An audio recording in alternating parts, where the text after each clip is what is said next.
Hello साथीहरु, स्वागत छ तपाईहरुलाई मेरो मिनी भ्लगमा। र आज चाहिँ हामी मेरो बुढी र म मिलेर कहाँ जाँदैछौँ तपाईहरुलाई हामीले देखाउने छौँ। अन्तिमसम्म हेर्दिनु होला। आजको हाम्रो घाम चाहिँ कहाँ छ तपाईहरुले हेरेर साथ सपोर्ट गर्दिनु होला। र हामी चाहिँ अहिले भलबाडी चोकबाट हामी मास्तिर जाँदैछौँ। हेर्न सक्नुहुन्छ हाम्रो यो चाहिँ भ्यू हो। र म चाहिँ यहाँ बसेर चाहिँ हल्का पोज दिइरहेको छु। मेरो बुढी चाहिँ जिस्किरहेको छ। भलबाडीमा चाहिँ पानी नै, मणिग्राम यस्तो कटेपछि चाहिँ मणिग्राममा चाहिँ पानी परिरहेको रहेछ।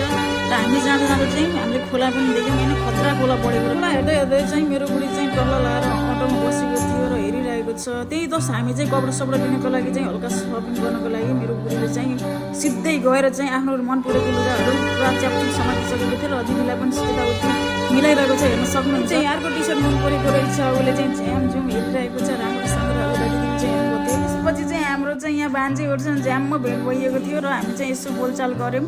र हामी चाहिँ जानको लागि रेडी थियौँ घर जानको लागि। र आजको लागि यति नै छ। तपाईहरुलाई अर्को भ्लगमा